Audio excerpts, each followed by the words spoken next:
किसान भाइयों, आप सभी का स्वागत है। आज हम श्री सुधीर त्यागी जी, जो हमारे मंसूरपुर चीनी मिल क्षेत्र के किसान हैं, इन्होंने कई वैरायटियों का ट्रायल लगाया है। इसका हमने भ्रमण किया और ये देखा कि गन्ने की किस किस्म में सबसे ज़्यादा टिलरिंग हो रही है, किल्ले बन रहे हैं। तो इसकी जब हमने काउंटिंग कराई तो 118 गन्ने की किस्म में केवल 12-13 टिलर तक पाए गए और जो छोटे टिलर थे, चूँकि 118 तेज़ी से बढ़ता है, जो बाद के टिलर थे वो जीवित नहीं रह पाए हैं, इसलिए संख्या कम थी।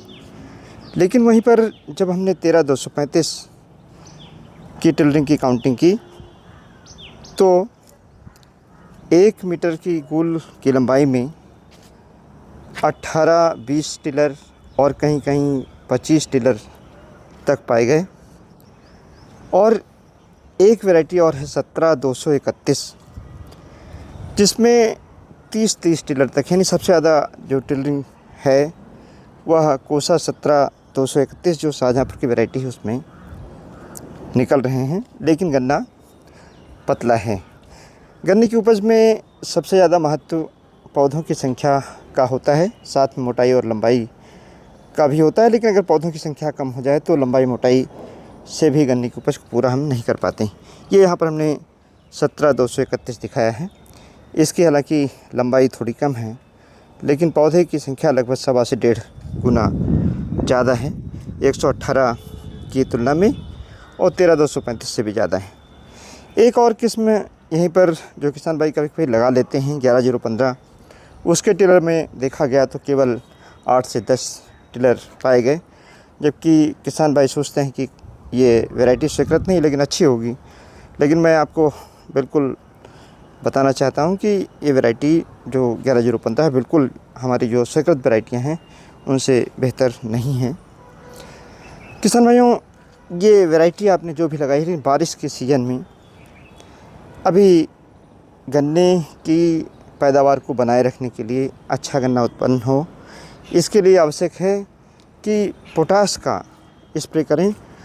और इसमें आप 34-52 का कर सकते हैं या 19-19 का 2% का घोल का स्प्रे कर सकते हैं। और 2 बार फंजीसाइड का 15-15 दिन के अंतराल पर स्प्रे कर दें, ख़ासतौर से जिन गन्ना किस्मों में पत्तियों की चौड़ाई ज़्यादा है।